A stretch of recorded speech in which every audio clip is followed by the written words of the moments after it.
پہلا قدم سیریز کا یہ آخری لیکچر ہے۔ اس سے پہلے میں نے مختلف بڑے سائنسدانوں کی زندگیوں کے بارے میں بتایا اور ان کے جو بڑے کام ہیں وہ سارے فزسسٹ اور میتھمیٹیشنز تھے، لیکن ایک سائنسدان کی بات کرنا بہت ضروری ہے کیونکہ اس کا جتنا اثر ہوا ہے پورے سائنس کے میدان میں وہ شاید کسی اور کا نہیں ہوا ہے۔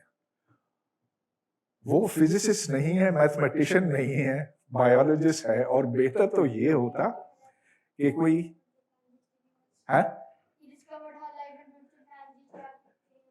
yes, we'll talk about that. تو اس کا بڑا اثر ہے اور بہت اچھا ہوتا اگر کوئی بایولوجسٹ ہوتا جو آ کر اس کے بارے میں بتاتا۔ یہاں پہ میں تو فزسسٹ ہوں، کچھ میتھمیٹکس بھی پڑھی ہے، کچھ کیمسٹری بھی پڑھی ہے، بایولوجی میں نے بہت کم پڑھی، بلکہ اسکول میں میرا سبجیکٹ بھی نہیں تھا۔ لیکن مسئلہ یہ ہے کہ پاکستان میں کوئی ڈارون کا نام بھی نہیں لینا چاہتا۔ وہ تو ایسے ہے جیسا کہ کوئی بڑا شیطان ہے۔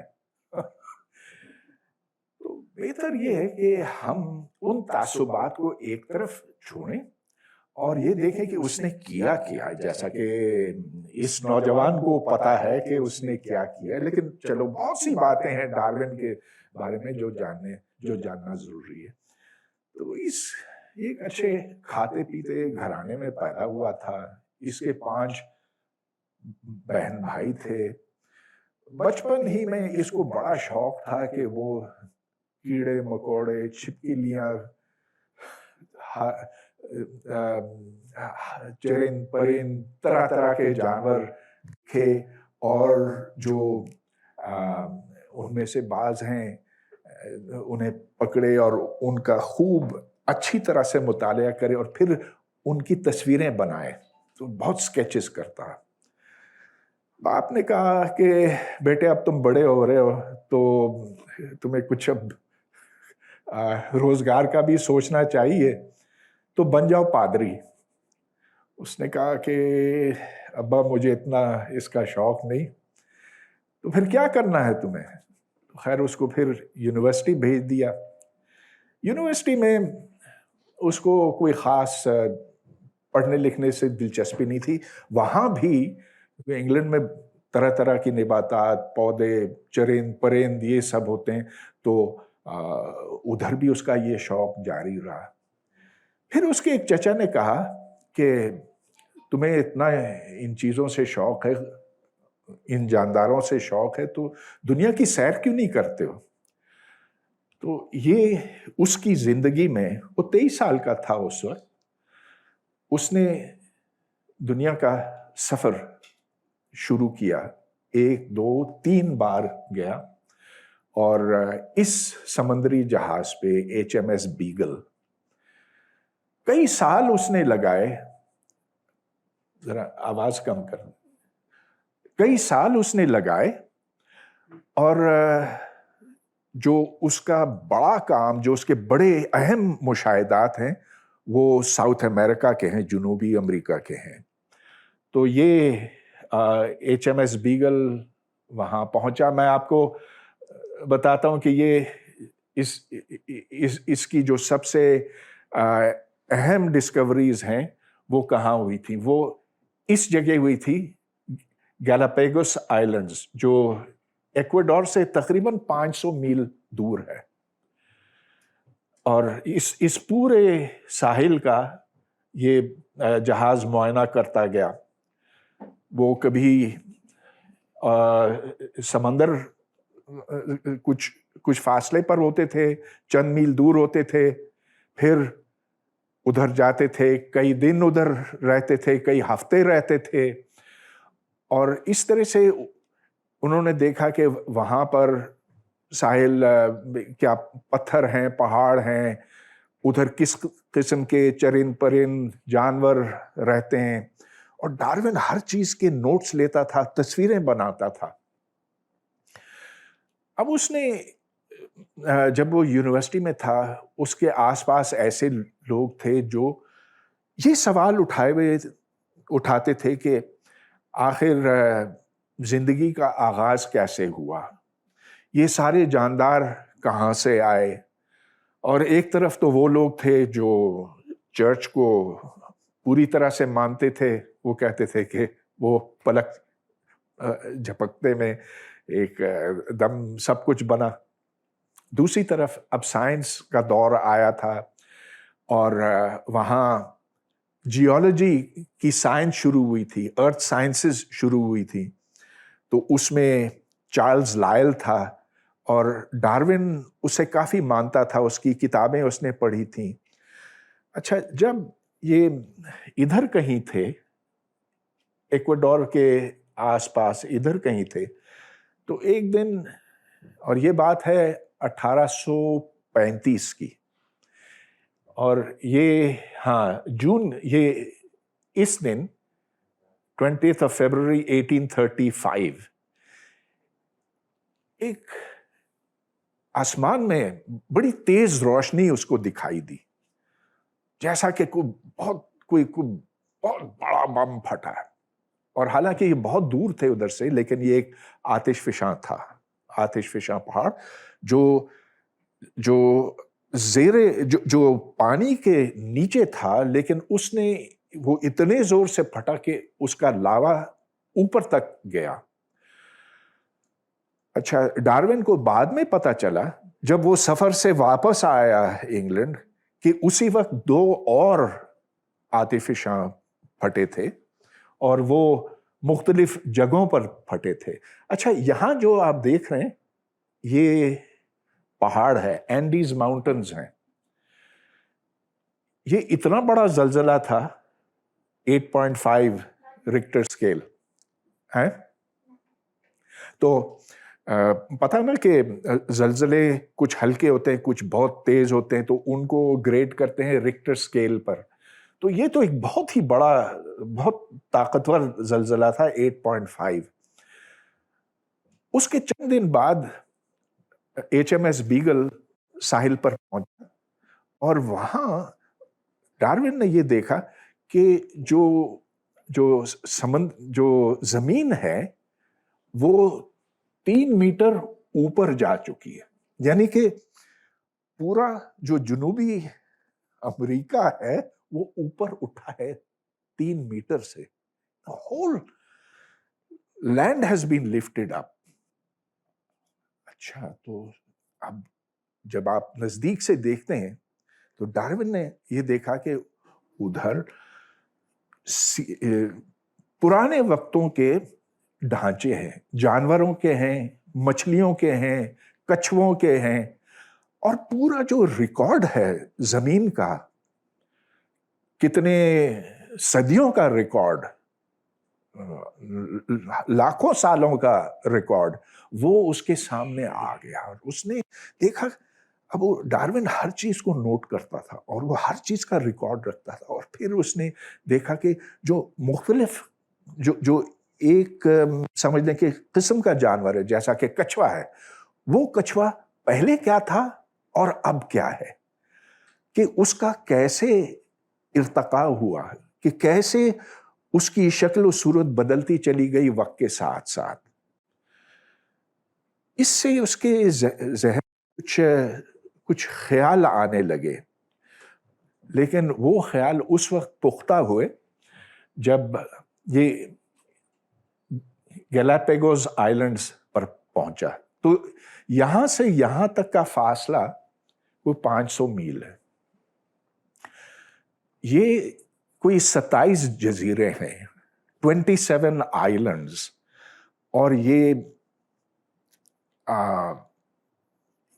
آتش فشاں اس والکینک ایکٹیویٹی کے نتیجے میں بنے. تو سمندر سے یہ اوپر اٹھے تھے. آج بھی یہ عمل ہوتا ہے، نئے جزیرے بنتے ہیں، کہیں پر زمین اندر چلی جاتی ہے، کہیں سے اوپر اٹھتی ہے. جو پہاڑ ہیں وہ اونچا ہوتے چلے جا رہے ہیں، یہ آپ کو پتا ہے. تو یہ جزیرے سمندر کے اندر سے اوپر اٹھے. اب جب یہ لوگ وہاں پہنچے تو دیکھا کہ ادھر عجیب و غریب قسم کے جانور ہیں، کچھوے جو اتنے بڑے ہیں، وہاں پر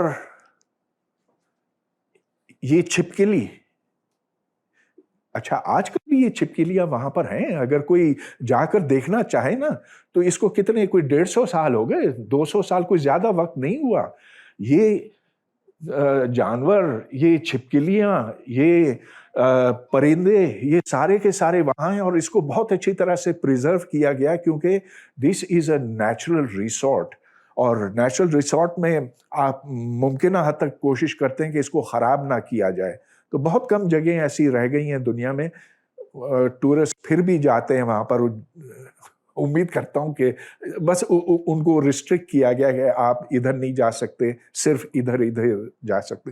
بہرحال ادھر جو اس نے دیکھا تو ایسے یہاں جاندار تھے جو اور there's too much oxygen.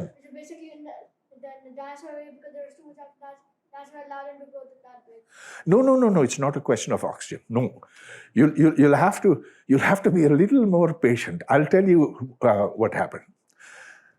اچھا، پہلا سوال تو یہ کہ جاندار آئے کہاں سے؟ یہ تو نیچے سے اوپر یہ جزیرہ بنا ہے، جب بنا تو ظاہر ہے اس کے اوپر کچھ بھی نہیں ہوتا ہوگا، اور کتنا پہلے بنا؟ well few tens of millions of years. اس کی ڈیٹنگ اب کی گئی ہے کہ یہ کس وقت یہ نیچے سے اوپر اٹھے، اور مختلف جزیرے وہاں پہ مختلف وقتوں پہ اٹھے ہیں۔ لیکن یہ سوال کہ وہاں پر زندگی شروع کیسے ہوئی، اب ممکنات میں آپ کو گنواتا ہوں۔ ایک تو یہ کہ کوئی پرندے اڑ رہے تھے، زبردست طوفان آیا تو وہ پرندے ادھر کہیں ساحل پہ تھے، اور پیچھے چلتے ہیں ادھر کہیں ساحل پہ تھے، 500 میل کا فاصلہ ہے، لیکن یہ ممکن ہے کہ کوئی بہت زبردست طوفان آیا ہو، ٹائفون جیسا، جو پھر ان کو اٹھا کر دور پہنچایا ہو، یا کوئی کچھوا جو نارملی اتنی دور نہیں جا سکتا، لیکن اگر یہاں کوئی درخت کا تنا تھا، اس درخت کے تنے پر 1 2 3 کچھوے، یا ایک ہی کچھوا کافی شاید، کہ وہ ادھر سے کسی طرح سے یہ سفر اس نے طے کر لیا۔ جب پہلا جاندار وہاں پر پہنچا تو اس نے اپنی تعداد بڑھانا شروع کی، اور کچھ وقت کے بعد اس کی خاصی تعداد ہو گئی۔ اچھا، اب یہ ڈارون نے دیکھا کہ وہاں پر اس قسم کے پرندے ہیں جو فنچز کہلاتے ہیں۔ اب فنچ کیڑے کھاتی ہے۔ ڈارون نے دیکھا کہ وہاں پر 4 قسم کی فنچز ہیں، ان کی چونچیں مختلف ہیں، ایک ایسا، ایک ایسا، ایک ایسا، ایک ایسا، اور یہ الگ الگ جگہوں پر رہتی ہیں فنچز، کوئی اس جزیرے پہ، کوئی اس جزیرے پہ۔ کیا وجہ ہو سکتی ہے؟ اور اس وقت اس کے ذہن میں یہ خیال آیا کہ شاید وہ فنچز، اس کے ذہن میں خیال آیا کہ شروع میں شاید ایک ہی جوڑا فنچز کا، یا 3 4 5 ہی پہنچے ہوں گے، اور وہ سارے ایک ہی قسم کے تھے، لیکن وقت کے ساتھ یہ ان کی قسم بدلی۔ وہ کیوں؟ اچھا، چونکہ بہت لمبے عرصے کے اوپر اگر آپ کسی جگہ کو بھی دیکھیں، آپ مثلا مرگلا پہاڑیوں کو دیکھیں، تو جو یہاں پودے پھول نباتات جاندار تھے جو آج ہیں اور جو آج سے 1000 سال پہلے تھے وہ مختلف ہیں، اس سے 1000 سال پہلے اور زیادہ مختلف.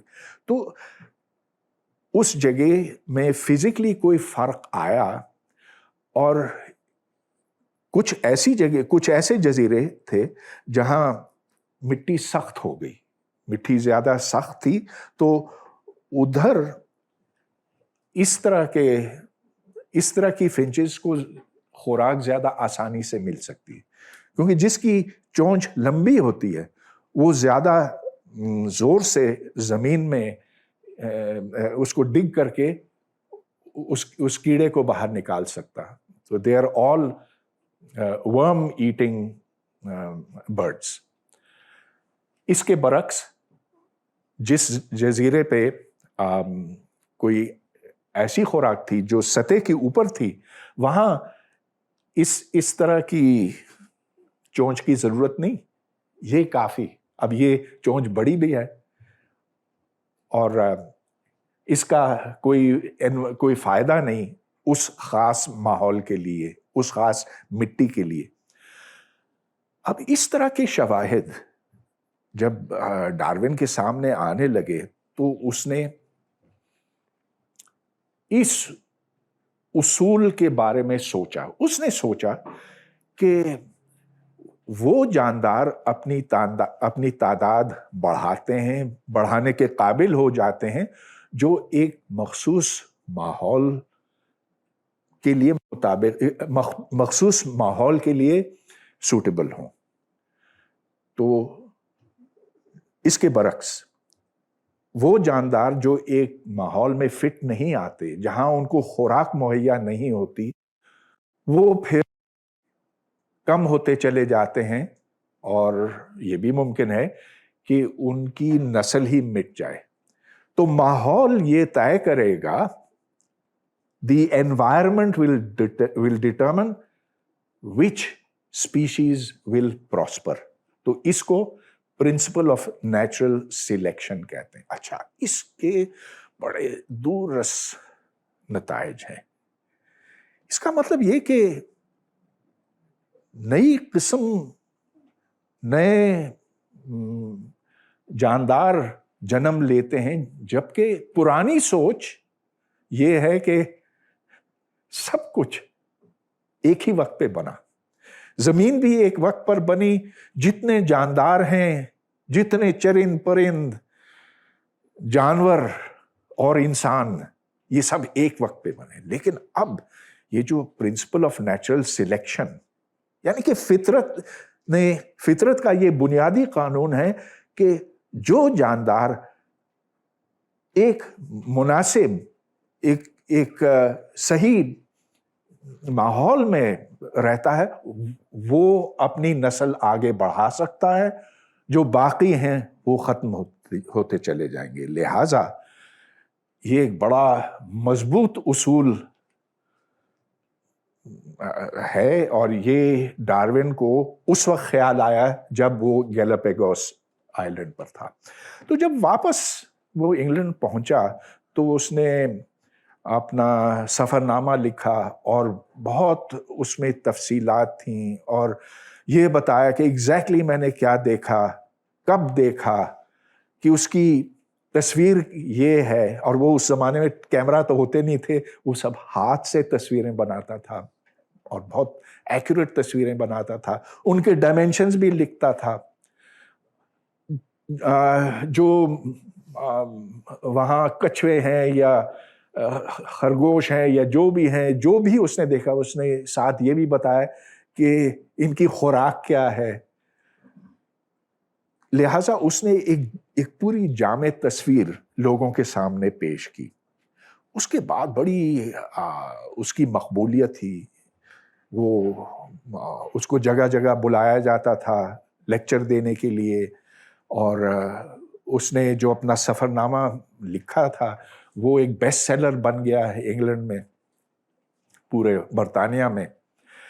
اس کے بعد لوگوں نے انہی خطوط پر سوچنا بھی شروع کیا کہ اگر نیچرل سلیکشن ایک صحیح